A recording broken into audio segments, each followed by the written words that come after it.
जो तू समझे तो मोती है। और एक बात और ध्यान से सुनना, आप उस दौर में हैं जब आप विशिष्ट हैं। जीवन को इस तरह जीना कि कोई मिले कभी तो खुद से नजर मिला सको। गालिब ने कहा, यह गालिब का शहर है दिल्ली, किसी से मिलने पर शेर सुनना बड़े शायर का, मत पूछ के क्या हाल है मेरा तेरे आगे, मत पूछ के क्या हाल है। मैं आरईसी में पढ़ता था, एक सेमेस्टर छोड़कर भाग आया और यहाँ पढ़ा रहा हूं क्योंकि मुझे लगा it's better to be a good poet than a bad engineer. अब तो मैं अपना ही भविष्य बिगाड़ रहा होता हूँ, बिगाड़ रहा हूं, तब तो मैं देश का बिगाड़ रहा होता। तब पंक्ति पढ़ता हूं, गालिब ने कहा, मत पूछ के क्या हाल है मेरा तेरे आगे, तू देख के क्या रंग है तेरा मेरे आगे। क्या बात। तब पंक्तियां सुनना कि समंदर पीर का अंदर है लेकिन रो नहीं सकता। लड़कों की खास बात चाहिए मुझे इस पर। समंदर पीर का अंदर है लेकिन रो नहीं सकता, ये आंसू प्यार का मोती है इसको खो नहीं सकता। क्या बात है, वाह वाह वाह वाह। ये आंसू प्यार का मोती है इसको खो नहीं सकता, मेरी चाहत को दुल्हन तू बना लेना मगर सुन ले। और जो खुददार लोग हैं उनकी तालियां लहरती दिखाई दें। मेरी चाहत को अपना तू बना लेना मगर सुन ले, जो मेरा हो नहीं पाया वो तेरा हो नहीं पाया, जो मेरा हो नहीं पाया। और एक मुक्तक और सुनिए, इसके बाद मैं कविता पढ़ता हूं। प्रेम में जैसा गजेंद्र सोलंकी ने बताया, भारत बड़ा हिपोक्रेट देश है। प्रेम हिंदुस्तान में एक ऐसा विषय जिसमें केवल थ्योरी की क्लास चलती है। मैं आपको 4 पंक्तियां पढ़ा दूं, सुनिएगा 4 पंक्तियां, और ये बिल्कुल मस्ती की पंक्तियां हैं। बरसों प्रेम लिखने के बाद यदि आप प्रेम करें तो क्या दिक्कत आती है देश में। सुनिएगा कि भ्रमर कोई कुमुदनी पर, मस्ती के साथ सुनना, और मैं जो सुनाना चाह रहा हूं वहीं पहुंचना वरना स्लिप हो सकती है बात।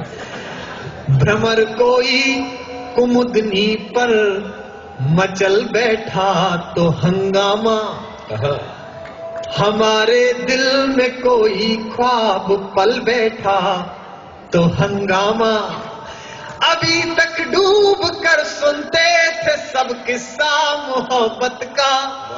और प्रोफेसर्स की भी दाद चाहता हूं इन बच्चों के साथ। अभी तक डूब कर सुनते थे सब किस्सा मोहब्बत का, मैं किस्से को हकीकत में बदल बैठा तो हंगामा, मैं किस्से को हकीकत में बदल बैठा तो। एक प्यार की गीत सुनाता हूं, क्योंकि देखिए राजनीति की भाषा मुझ पे आती नहीं, और राजनीति की भाषा इतनी घटिया हो गई है कि हम बोल भी नहीं सकते। दिल्ली में अभी चुनाव हुए तो मेरे भाजपाई और कांग्रेसी 2 दोस्त लड़ पड़े एक दिन शाम को डिस्को में। तो वो भाजपाई बोले काहे की सोनिया गांधी, सोनिया गांधी क्या किया तुम्हारी सोनिया गांधी ने देश के लिए, 2 बच्चे ही तो पैदा किए। तो भाजपाई बोला, और तुम्हारे अटल बिहारी वाजपेयी वो भी नहीं हुए। वो आपस में उनकी ऐसी भाषा हो गई। तो इस पर क्या कविता लिखते हैं। और अटल जी के लिए टिप्पणी की संदीप ने, मुझे अच्छा नहीं लगा। अटल जी 80 वर्ष के आदमी हैं, पूरे जीवन जिस आदमी को बहू नहीं मिली उसे बुढ़ापे में बहुमत मिला, ये उनकी खुद की उपलब्धि है। मुझे तो याद है अभी एक दिन अटल जी सोनिया जी के साथ सर्वदलीय मीटिंग में बैठे हुए थे, तो सोनिया जी ने कहा, अटल जी ये पाकिस्तान बहुत गड़बड़ कर रहा है। आप जानते हैं सोनिया जी बहुत अच्छी हिंदी बोलती है। जब वो हिंदी बोलती है मुझे पता नहीं बाँचें कहाँ होती है लेकिन शरीर में खिल जाती हैं। तो बोली, अटल जी ये पाकिस्तान बहुत गड़बड़ कर रहा है, आप इस पर हमला कर दीजिए।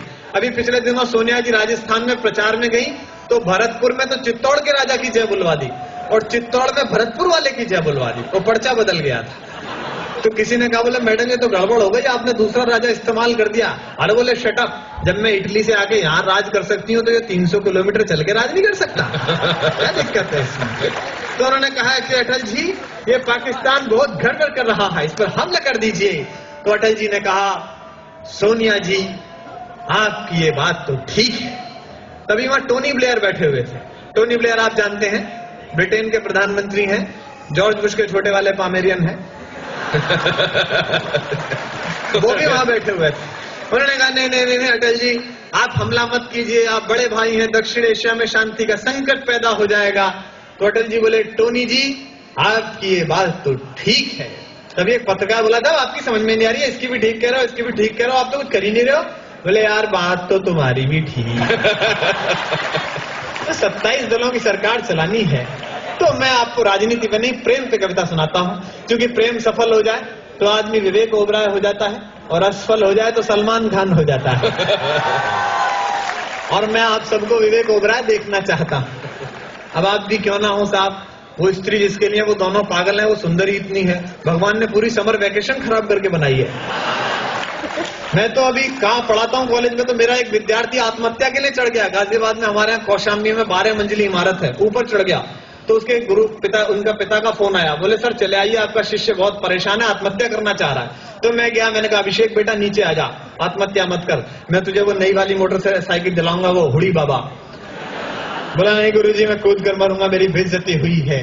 अरे मैंने कहा नीचे आ जा, ओम व्यास और मैं अमेरिका जा रहे हैं इस बार स्विट्जरलैंड, तो मैं ओम व्यास की घरवाली के टिकट पे तुझे ले चलूंगा।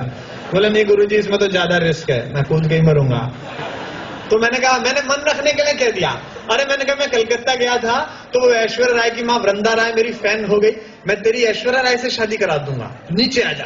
बोला गुरुजी ऐश्वर्या राय कौन है? मैंने कहा फिर तू कूद के ही मर जा। फिर तू कर भी क्या रहा है? मेरा कई बार मन करता है कि मैं गजेंद्र सोलंकी को उस वाली बिल्डिंग पर ले जाऊं, लेकिन डर ये है कि ये भी हो सकता है कि ये वहीं रहे और मैं नीचे आ जाऊं। ये शरीर का मामला है। तो मैं एक कविता सुनाता हूं आपको, मोहब्बत में सच की कविता, और इसमें दिल धड़के आवा मिले। पहली पंक्ति से जुड़िए, आपको मेरा नाम याद नहीं रहेगा, ये कवि सम्मेलन याद नहीं रहेगा, लेकिन इस कविता का शीर्षक पगली लड़की याद रहेगा। इसका एल्बम भी जल्दी आएगा और इसे अब पहली बार मुझसे सुन लीजिए, अगली साल तक ये पहुंचेगी बात, आपको सुनेगा। मावस की काली रातों में दिल का दरवाजा खुलता है। ये ऐसे जैसे मैं आपके बारे में बात कर रहा हूं, चाहे T5 में रहते हो चाहे बॉय हॉस्टल में रहते हो। मावस की काली रातों में दिल का दरवाजा खुलता है, जब दर्द की प्याली रातों में गम आंसू के संग घुलता है, जब पिछवाड़े के कमरे में हम निपट अकेले होते हैं, अकेले होते हैं। मुरारी बापू की कथा की तरह मत सुनना, आह वाह करते रहना। जब पिछवाड़े के कमरे में हम निपट अकेले होते हैं, अकेले होते हैं, जब घड़ियां टिक टिक चलती हैं सब सोते हैं हम रोते हैं। जब घड़ियां टिक टिक चलती हैं सब सोते हैं हम रोते हैं, जब बार बार दोहराने से सारी यादें चुक जाती हैं, जब ऊंच नीच समझाने में माथे की नस दुख जाती हैं। पंक्तियां सुनना और अगली दो पंक्तियों पर जितने भी लोग हों सबके हाथ खुलते हुए देखना चाहता हूं। जब ऊंच नीच समझाने में माथे की नस दुख जाती है, तब एक पगली लड़की के बिन, तब एक पगली लड़की के बिन जीना गद्दारी लगता है, और उस पगली लड़की के बिन मरना भी भारी लगता है। मावस की काली रातों में दिल का दरवाजा खुलता है, जब दर्द की काली रातों में। मैं अध्यापक का बेटा हूं, मेरे पिता विश्वविद्यालय में पढ़ाते थे, अब मैं पढ़ाता हूं पिछले 9 साल से। अध्यापक दोष दर्शन करता है, उसको हर समय लाल घेरा दिखाई देता है।